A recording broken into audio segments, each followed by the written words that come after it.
वेदों और पुराणों में वैकुंठ की लीला का बहुत बखान किया गया है। बताया गया है कि कैसे स्वर्ग में बैठे देवता भी विष्णु के परम लोक वैकुंठ में जाने की इच्छा रखते हैं। भगवत पुराण भी बार बार इसी बात को दोहराता है कि कैसे वैकुंठ धाम मोक्ष प्रदान कराता है, जन्म और मृत्यु के चक्र से मुक्ति। आप आज चलेंगे उसी विष्णु लोक की यात्रा में। आपको वैकुंठ की यात्रा कराने के लिए आपके द्वार पे आ पहुंचा है एक विमान जो बना है सोने का, जिसके ऊपर लगे हैं हीरे। लाल, नीले और हरे रत्नों से सजा हुआ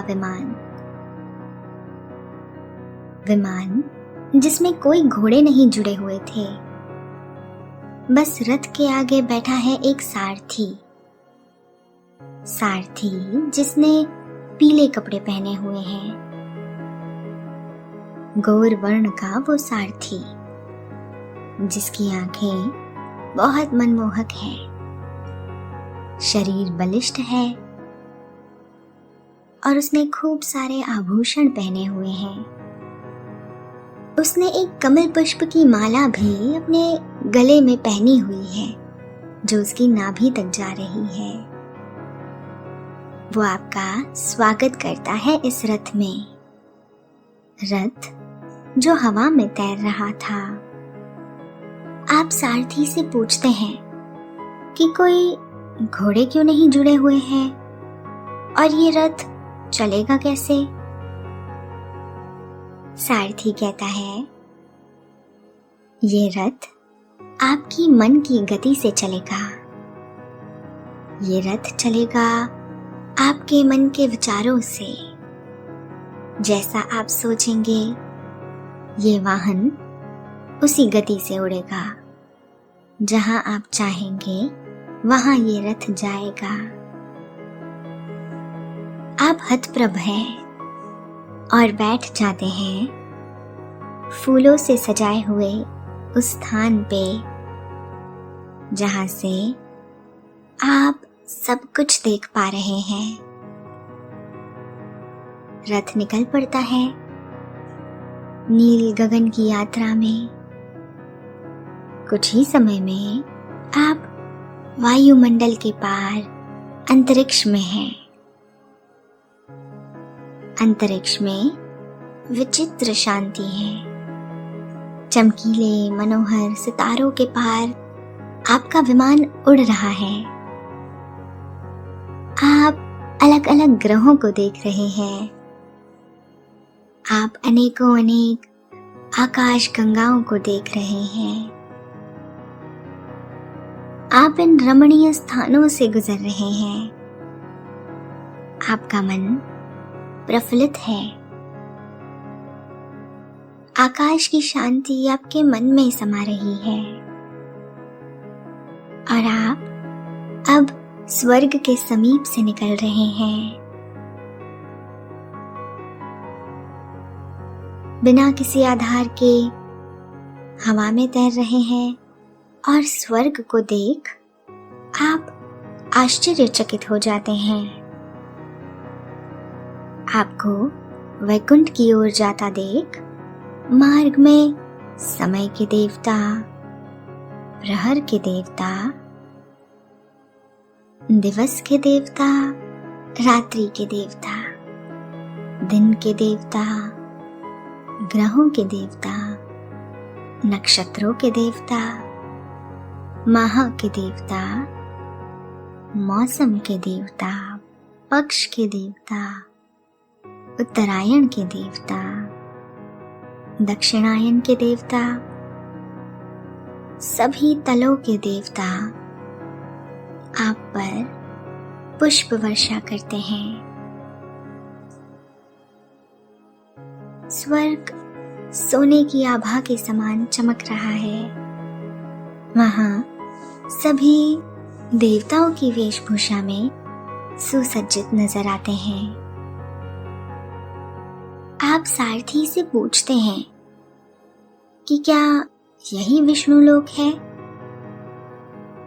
सारथी बताता है कि वैकुंठ की स्थिति धरती के बाहर है, बहुत दूर है। सारथी बताता है कि विष्णु लोक ब्रह्मांड से बाहर और तीनों लोकों से ऊपर है। आप अब ब्रह्मलोक के पास से निकल रहे हैं। कमल के आकार का बना ये लोक बहुत मनभावन लगता है। क्या ये विष्णु लोक है? आप सारथी से पूछते हैं। नहीं, ये ब्रह्मलोक है, भगवान ब्रह्मा का लोक। ये भी समय के बंधन से बंधा है, ये भी काल के अधीन है। ब्रह्मा का एक दिन धरती के अरबों वर्षों के समान है। अपने जीवन को समाप्त कर ब्रह्मा भी विष्णु में समा जाते हैं। ब्रह्मा भी विष्णु लोक की आशा रखते हैं। आपने देखा एक नदी जो देखने में बड़ी सुंदर लग रही थी। सारथी ने बताया कि इस नदी का नाम वीरजा है। इस नदी से ही त्रिपाद विभूति शुरू होती है, जो वैकुंठ लोक है। आपका विमान प्रकृति के सभी आयामों को पार कर पहुंच जाता है एक बहुत बड़े दरवाजे की तरफ। जो दरवाजा काफी विचित्र है, पदार्थ का बना मालूम होता है। आपके मन के विचारों के अनुसार उस दरवाजे के चित्रण और रंग बदल रहे हैं। ये विष्णु लोक है, सारथी कहता है। मेरी सीमा यहीं तक है, आगे आपको स्वयं विष्णु रथ लेने आएंगे। आप निहार रहे हैं हवा में तैरते हुए इस अद्भुत लोक को। अलग अलग पुराण इसे अलग अलग नाम से जानते हैं। कोई इसे विष्णु लोक, कोई गोलोक, कोई वैकुंठ कहता है। पर एक बात निश्चित है, हर किसी के लिए परम धाम यही है, जहां जन्म मरण के बंधन से मुक्ति है। आप ये सब सोच ही रहे होते हैं कि सामने से एक सोने का वाहन आता दिखाई देता है। इस वाहन पर बैठे सारथी की छवि आपको दूर से दिखाई देती है। सोने का मुकुट, मुकुट पर मोर पंख, सांवला रंग, बड़े बड़े कजरारे नैन, 4 हाथ, शंख, चक्र, गदा और पुष्प धारण किए ये कौन चला आ रहा है? ऐसी छवि तो केवल विष्णु की ही है। तो क्या स्वयं विष्णु आपको लेने आ रहे हैं? आप ये सोच ही रहे हैं कि 3 रथ और आते दिखाई देते हैं। उनके सारथी भी बिल्कुल विष्णु की तरह दिखाई देते हैं। और उनके साथ दिखाई देती है एक देवी, स्वर्ण से जिनका वर्ण चमक रहा था। उन देवी ने लाल रंग के बहुत सुंदर वस्त्र धारण किए हुए थे। वो देवी संपूर्ण ऐश्वर्य की स्वामिनी लग रही थी। ऐसा वर्णन तो केवल देवी लक्ष्मी का सुना है। तो क्या ये देवी लक्ष्मी है? पर ऐसी देवी तो हर विमान में समान है, हर विमान में विराजित है विष्णु जैसी छवि वाले पुरुष के साथ। आप हतप्रभ हैं, हैरान हैं, आश्चर्यचकित हैं। सारथी आपकी मनोदशा को भाप जाता है और कहता है, प्रकृति से मुक्त होने वाली हर जीवात्मा इस परम धाम में शंख, चक्र, गदा और पद्म के साथ ही प्रविष्ट होती है। यहाँ हर पुरुष विष्णु का रूप है और हर देवी लक्ष्मी का। ये धाम दिखाई देने वाली प्रकृति से 3 गुना बड़ा है। इसकी देखरेख के लिए भगवान के 96 करोड़ पार्षद तैनात है। विष्णु रूपी सारथी का रथ अब आपके समीप आ चुका है और आप अब जिस रथ से आए थे उससे उतर चुके हैं और उस नए दिव्य रथ में बैठ गए हैं। आपका शरीर भी अब दिव्यता को प्राप्त कर रहा है। शरीर में एक तेज आ गया है। अब आपके कपड़े भी अपने आप सुंदर पीतांबर में बदल गए हैं। आपका मन बिल्कुल शांत हो गया है, पंख के जैसे। आप पवित्र हो चुके हैं। रथ में 6 दरवाजों को पार कर अब आप 7वें दरवाजे पर पहुंच गए हैं और 7वें दरवाजे के पास खड़े हैं 2 द्वारपाल, बहुत सुंदर कमल नैनों वाले, पीतांबर धारण किए, कमल, पुष्प और गदा धारण किए वे 2 देव जो 7वें और सबसे प्रमुख द्वार पर खड़े हैं, कुछ अद्भुत दिखाई पड़ते हैं। आपको याद आता है वो प्रसंग जो आपकी दादी ने बचपन में सुनाया था। वैकुंठ के द्वारपालों जय और विजय का प्रसंग। जय और विजय, याद आती है वो कहानी जिसमें जब सनत कुमार भगवान विष्णु से मिलने आए थे तब जय और विजय ने उन्हें द्वार पर ही रोक लिया था। कुपित सनत कुमारों ने जय और विजय को 3 जन्मों तक राक्षस होने का श्राप दिया। डरे हुए जय और विजय विष्णु के पास जाते हैं और कहते हैं कि वो तो केवल अपना कर्म कर रहे थे। तब सनत कुमारों ने उन्हें श्राप दिया। विष्णु कहते हैं कि वो श्राप को वापस तो नहीं कर सकते, पर ये वचन जरूर दे सकते हैं कि जिन 3 जन्मों में वो राक्षस योनि में जन्म लेंगे, विष्णु ही उनका वध करके उनको मुक्ति देंगे।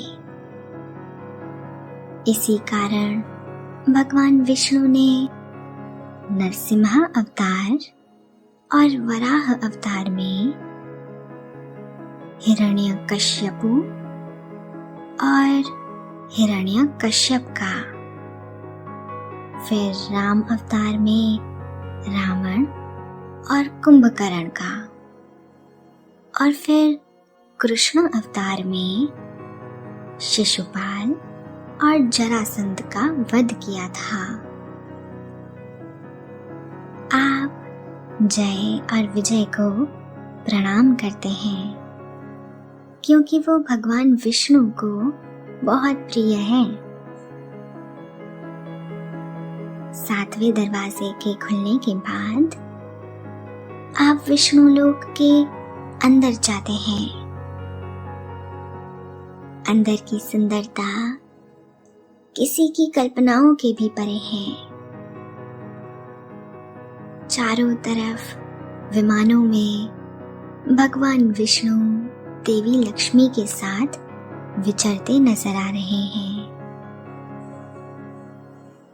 चारों तरफ दूध के झरने बह रहे हैं। सुदर्शन चक्र के आकार के बने हुए इस लोक के चारों तरफ सुंदर उद्यान है। उद्यान जिनमें ऐसा लगता है भगवान स्वयं देवी लक्ष्मी के साथ विचरण कर रहे हैं।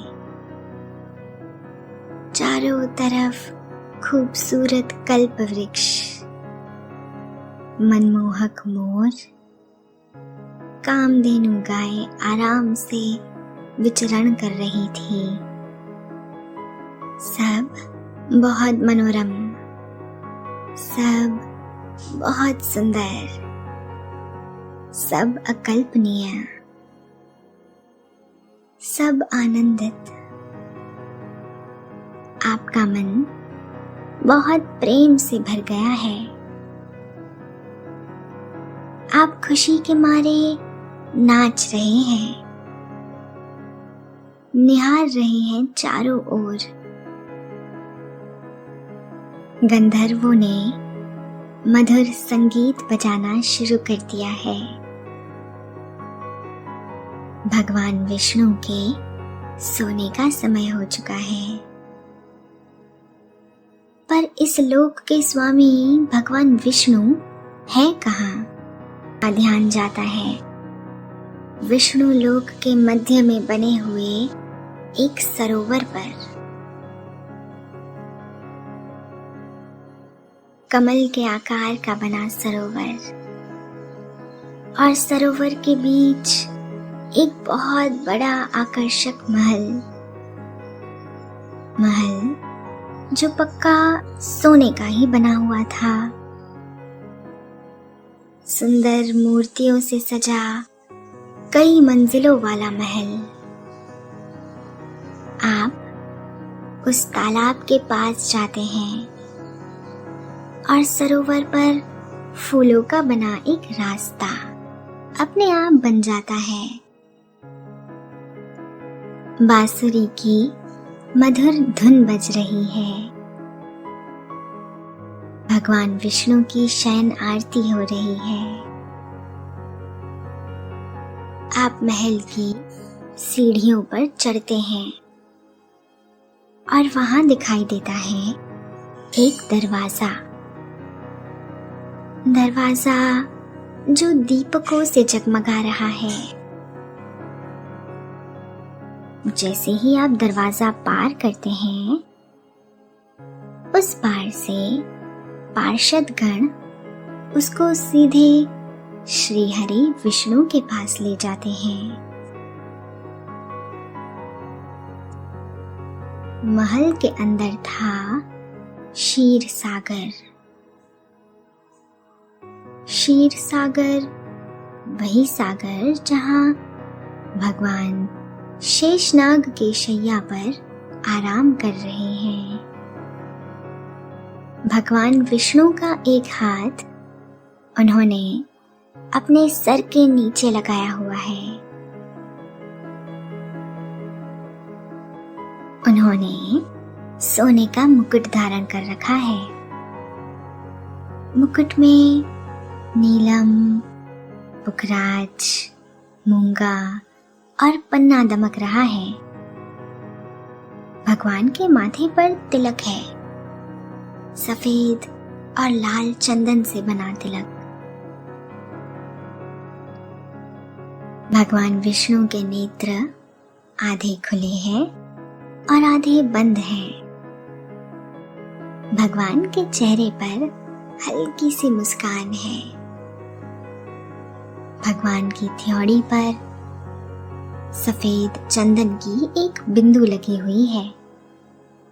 श्याम रंग के भगवान विष्णु के कानों में मकर कुंडल है, मछलियों के आकार के कुंडल, जो उनके घुंघराले काले बालों से हल्के से दिखाई दे रहे हैं।